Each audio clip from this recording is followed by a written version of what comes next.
stuck in ice miles away from civilization. Supplies are running low. But one man remains calm and confident. A true leader who manages to get all his men to safety after 2 years of seeming hopelessness. This is the story of Ernest Shackleton.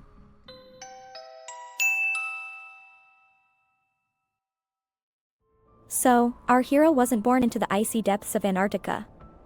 Nope. He was actually born in, drumroll, Ireland 1874. Not exactly polar bear territory, right? But Shackleton had this spark for adventure, and by his early 20s, he was already part of Britain's merchant navy. Think of it as Hogwarts for wannabe explorers. Except instead of wands, you're handed a sextant and a whole lot of guts. Fast forward a few years, and Shackleton finds himself smack dab in the middle of the heroic age of Antarctic exploration. The South Pole was like the holy grail for explorers back then, and Shackleton wanted that glory more than a kid wants cake. In 1908, he launched his first real attempt, the Nimrod expedition, because, apparently, he couldn't resist naming his ship after a cartoon character. The mission? Reach the South Pole and stick a flag in it. But, spoiler alert, Shackleton and his team didn't make it. They got super close, like 97 miles close.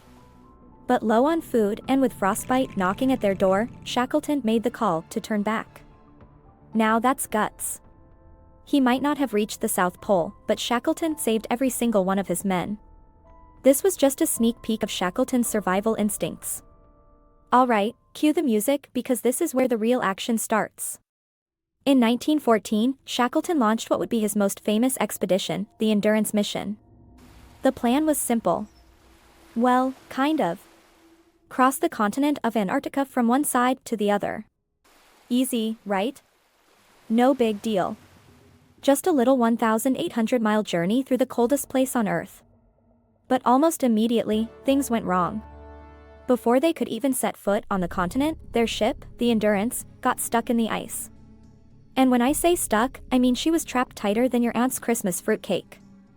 So, there they were, miles and miles from any civilization, with nothing but ice as far as the eye could see. Now, when you're trapped in the Antarctic, you don't exactly get to order takeout. The Endurance slowly got crushed by the ice, leaving Shackleton and his crew with nothing but sleds, tents, and, luckily, their sled dogs. Don't get too attached though. Shackleton rallied his men and told them they'd march across the ice to safety. But the ice had other plans. They were floating on an ever-shifting slab, like a giant, frozen treadmill. But here's where Shackleton's true leadership shone. Instead of cracking under pressure, he got creative. He kept spirits high, organized endless games of soccer on the ice, and even gave each guy an ice job to keep them busy. One guy was put in charge of the ship's cats, because, well, what's an Antarctic adventure without a little feline morale boost, right? Months passed, and finally, Shackleton realized they'd have to make a break for it. They loaded up a small lifeboat, which they dragged across the ice until they reached open water. Then, in a feat that's honestly ridiculous, Shackleton and a handful of men took one of those boats on an 800-mile journey to the nearest whaling station on South Georgia Island. Picture this, the boat was about 22 feet long and had no GPS, no engine, no heater. Just Shackleton, a compass, and his rock-solid determination. They faced freezing temps, waves as tall as buildings, and salt spray so cold it froze on their faces. But against all odds, they made it. And guess what? Shackleton didn't rest. He immediately organized a rescue for his men still on the ice. After several failed attempts, he returned to Elephant Island, where his crew had been stranded for 2 years. And guess what? Every single one of them survived. Not a single life lost.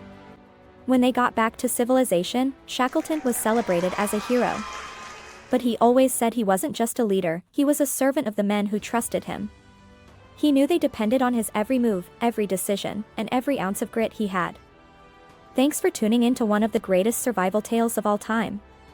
Make sure to like the video and hit that subscribe button because we've got more amazing stories coming your way.